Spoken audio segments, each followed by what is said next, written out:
შთამბეჭდავია ის შედეგი, რომელიც მივიღეთ ამ ტაილანდური გამრავლების მეთოდით, რომელიც გამოვიყენეთ ლიმონის ხეზე, ლეღვის ხეზე და აგრეთვე ავოკადოზე.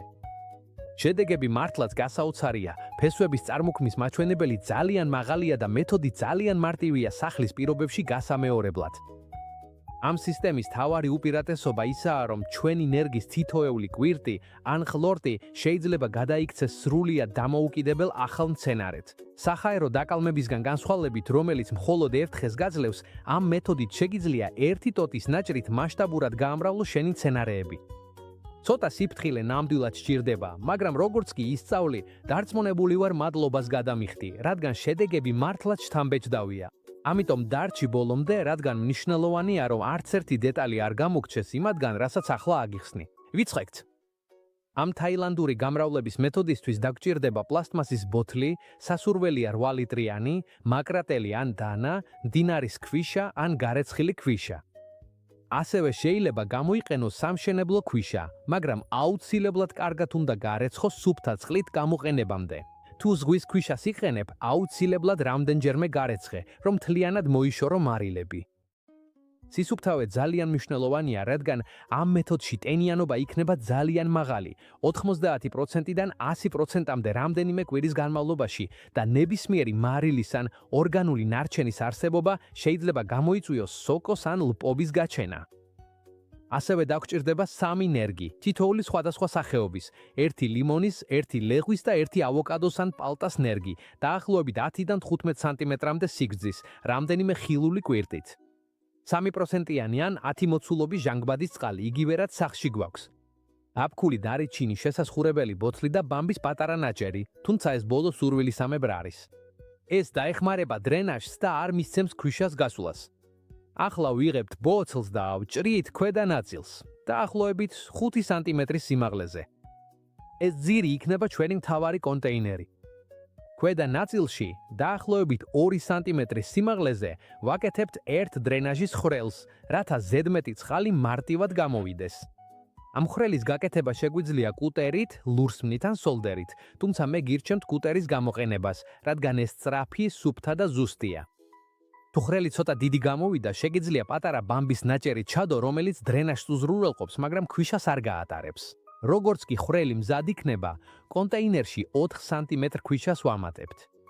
ნიშნულოვანია ზედა ნაწილში 1 სანტიმეტრი თავისუფალი დავტოვოთ, რომელიც მორწყვისა და აერაციის კამერის როლს შეასრულებს. ყველაზე რეკომენდებულია მდინარის ქვიშა, რადგან ის ფორიანია, ჰაეროვანი და ტენიანობას მუდმივად ინარჩუნებს წყლის დაგუბების გარეშე. თუ მხოლოდ სამშენებლო ქვიშა გაქვს, კარგად გარეცხე სუფთა წყლით გამოყენებამდე. და თუ ზღვის ქვიშას იყენებ, გახსოვდეს, რომ რამდენჯერმე უნდა გარეცხო, რომ მარილი სრულად მოიშოროს. ეს ნაბიჯი აუცილებელია, რადგან ვიმუშავებთ მუდმივ ტენიანობაში, რომელიც 90-დან 100% შეადგენს და ნებისმიერი მინარევი შეიძლება სოკოს ან ბაქტერიების განვითარებას გამოიწვევს. ახლა ყველაზე მნიშვნელოვანი ნაწილი მოდის. ამ შემთხვევაში ამას 3 სხვადასხვა ჩითილით გავაკეთებთ. 1 ლიმონის ხის, მეორე ლეღვის და მესამე ავოკადოს ან პალტას ჩითილი იქნება. პროცედურა სამივესთვის ზუსტად ერთნაირია. ვიღებთ თითოეულ ტოტს დაახლოებით 10-დან 15 სანტიმეტრამდე სიგრძისას, რომელსაც რამდენიმე კვირტი ან ზრდის წერტილი აქვს. ერთ გვერდზე ვაკეთებთ გრძივ ჭრილს, დაახლოებით 9 სანტიმეტრიდან 1 სანტიმეტრამდე სიგანისას, ჩითილის სისქის მიხედვით. ეს ჭრილი უნდა მოაცილოს კამბიუმის მწვანე ფენა და მიაღწიოს ცოცხალ ხეს. ნიშნულოვანია კამბიუმის იმ ნაწილში ფრთხილად გავფხიკოთ, რადგან მცენარე ამ ადგილს შეახორცებს და ახალ ფესვებს ვერ გამოიტანს, თუ ამ ნაწილს არ გაუწმენთ. როგორც კი ჭრილი გაკეთდება, ვაყრით მცირე რაოდენობის დაფქულ დარიჩინს პირდაპირ ამ ადგილზე. დარიჩინი მოქმედებს როგორც ბუნებრივი სოკოსაწინააღმდეგო საშუალება და იცავს ქსოვილს, სანამ ფესვების განვითარებას დაიწყებს. ახლა ჩითილებს ჰორიზონტალურად ვაწყობთ ქვიშაზე ისე, რომ მხოლოდ გაჭრილი ნაწილი იყოს პირდაპირი კონტაქტში სუბსტრატთან. უბრალოდ უნდა დავრწმუნდეთ, რომ გაჭრილი ნაწილი მუდმივად ტენიან კონტაქტშია, რადგან ეს ნაწილი კრიტიკულია. თუ გაშრება, ჩითილი ფესვებს ვერ გაიკეთებს. აუცილებელია ეს ზედაპირი ყოველთვის ტენიანი იყოს, მაგრამ ზედმეტი წყლის გარეშე. ახლა მურწყვისთვის წყალს მოვამლაბებთ.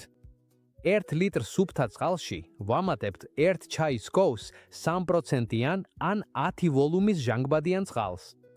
თუ კონცენტრაცია უფრო მაღალია, ანუ 20 ვოლუმი ან 6%, თითო litrზე მხოლოდ 9 ჩაის კოზი უნდა გამოვიყენოთ. ამ ნაზავით ნელა ვრცხავთ ქვიშას მანამ, სანამ ზედმეტი წყალი ქვედა ხვრელიდან არ დაიწყებს გამოსვლას. ასე უზრუნველყოფთ, რომ ტენიანობა თანაბრად გადანაწილდეს სუბსტრატში ზედმეტი გაჯერების გარეშე. შემდეგი ნაბიჯია, რომ მოვამზადოთ ჩვენი ბუნებრივი სოკო-საწინააღმდეგო საშუალება დარიჩინის საფუძველზე, რომელიც იდეალურია სოკოებისა და ბაქტერიების თავიდან ასაცილებლად. მისი მომზადება ძალიან მარტივია. 1 ლიტრ წყალში ვამატებთ 1 მწიკვი დაბკულ დარიჩინს. კარგად ვურევთ, სანამ გაიხსნება. ვფილტრავთ თხელ ტილოზე ან კავის ფილტრზე და ვასხამთ შესასხურებელში. ამ საშუალებას გამოვიყენებთ ყოველ 3 დღეში ერთხელ. ვიყენებთ იმ დროს, როცა ბოთლს გავხსნით გასანიავებლად. მსუბუქად ვასხურებთ ქვიშას, ნერგებს და მინისათბურის შიდა კედლებს, რათა გარემო იყოს ტენიანი და სუფთა.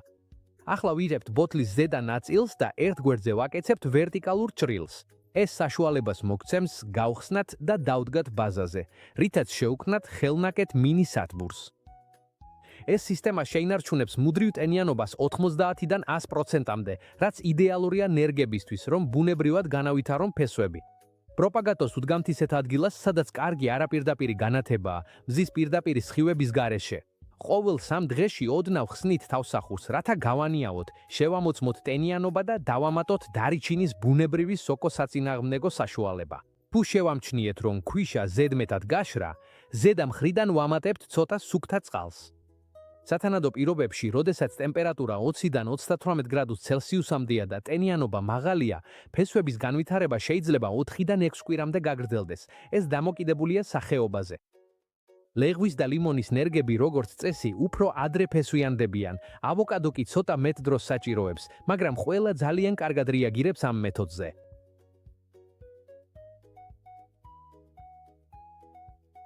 ახლა დგება პროცესის ყველაზე საინტერესო მომენტი. ახლა კი უკვე შეგვიძლია ტოტების გამრავლების მოწყობილობიდან ამოღება და ჩვენი მცენარეების გამრავლება დავიწყოთ. რაც უნდა გავაკეთოთ, არის ის, რომ ტოტი ვჭრათ ვერტიკალურ სექციებად, რათა გამოვიყენოთ ფესვგადგმული ნერგის მთელი სიგრძე. თითოეულ ნაჭერს შეიძლება ქონდეს დაახლოებით 2 ან 3 სანტიმეტრი სიგრძე და თუ მას კვირტიც აქვს, კიდევ უკეთესია. თუმცა თუ არა აქვს, არაფერია საშიში. როთა განმავლობაში მცენარე თავად გამოიყვანს კვირტებს და უპრობლემოდ გააგრძელებს ზრდას. თუ გაგვიმართლა და ვიპოვეთ კვირტები ან პატარა ამონაყარები, ამ ადგილებს უფრთხილდებით და ჭრილებს მათ შორის ვაკეთებთ. ასე რომ, მხოლოდ ერთი დაფესვიანებული ტოტით შეგვიძლია მივიღოთ რამდენიმე ახალი მცენარე, რომლებიც მზად იქნებიან ახალი ხეხილები გახდნენ. მართლა საოცარი ამ მეთოდის ის, რომ მხოლოდ ერთი ტოტიდან შეგიძლია ბუნებრივად, ეკონომიურად და ძალიან მარტივად მიიღო უამრავი ახალი ხე. არ არის ეს თაილანდური მეთოდი საოცარი? ზადაა მეგობარო. აი, ასე მარტივად ვამრავლებთ ლიმონის, ლეღვისა და ავოკადოს ხეებს ტაილანდური სტილით.